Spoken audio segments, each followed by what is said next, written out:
ನಮಸ್ಕಾರ ಸ್ನೇಹಿತರೆ, ಇವತ್ತು ನಾವು ಮಕ್ಕಳಿಗೆ ಕನ್ನಡ ಪದಗಳನ್ನು ಹೇಗೆ ರಚಿಸುವುದು, ಸುಲಭವಾಗಿ ಹೇಗೆ ಜೋಡಿಸಿ ಓದುವುದನ್ನು ಹೇಗೆ ತಿಳಿಸಿಕೊಡೋದನ್ನು ನೋಡೋಣ. ಪದಗಳ ರಚನೆ ಸುಲಭ ಮಾದರಿಯಲ್ಲಿ. ಮೊದಲನೇದ್ದು ಮಧ್ಯದಲ್ಲಿ ಜ ಅಕ್ಷರ. ಈ ಅಕ್ಷರಗಳನ್ನು ಜೋಡಿಸಿ ಹೇಗೆ ಬರೆಯೋದನ್ನು ನೋಡೋಣ. ಗ ಜ, ಮ ಜ, ರ ಜ, ಸ ಜ, ವ ಜ. ಇಲ್ಲಿ ಬರೆಯೋದು ಗಜ, ಮಜ, ರಜ, ಸಜ, ವಜ.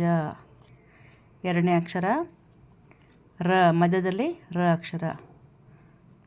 ಸರ, ದರ, ವರ, ಮರ, ಕರ. ಇಲ್ಲಿ ಜೋಡಿಸಿ ಅಕ್ಷರ ಬದ ರಚನೆ ಮಾಡಿದ್ದು. ಸರ, ದರ, ವರ, ಮರ, ಕರ. ಮೂರನೇದು ನ, ಅನ್ನ, ಚಿನ್ನ, ರನ್ನ, ನನ್ನ, ಜನ್ನ. ಇಲ್ಲಿ ರಚನೆ ಮಾಡಿದ್ದು ಹೇಗೆ ನೋಡಿ. ಅನ್ನ, ಚಿನ್ನ, ರನ್ನ, ನನ್ನ, ಜನ್ನ. ನಾಲ್ಕನೇದು ದ. ಹೇಗೆ ಜೋಡಿಸೋದನ್ನು ನೋಡೋಣ. ಅಂದ, ಚಂದ, ಮಂದ, ಕಂದ, ತಂದ.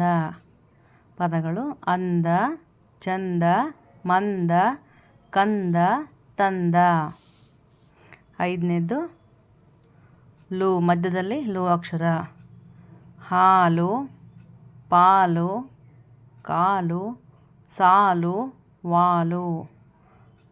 ಹಾಲು, ಪಾಲು, ಕಾಲು, ಸಾಲು, ವಾಲು. ನೋಡಿದ್ರಲ್ಲ ಸ್ನೇಹಿತರೆ, ಪದಗಳನ್ನು ಸುಲಭವಾಗಿ ಹೇಗೆ ರಚಿಸುವುದನ್ನು ತಿಳ್ಕೊಂಡ್ವಿ. ಮುಂದಿನ ವಿಡಿಯೋದಲ್ಲಿ ಇನ್ನೂ ಹೆಚ್ಚು ಪದಗಳ ರಚನೆ ಬಗ್ಗೆ ತಿಳಿಸಿಕೊಡುತ್ತೇನೆ. ನನ್ನ ಚಾನಲನ್ನು ಸಬ್ಸ್ಕ್ರೈಬ್ ಮಾಡ್ಕೊಳ್ಳಿ, ಲೈಕ್ ಮಾಡಿ, ಶೇರ್ ಮಾಡಿ. ಧನ್ಯವಾದಗಳು.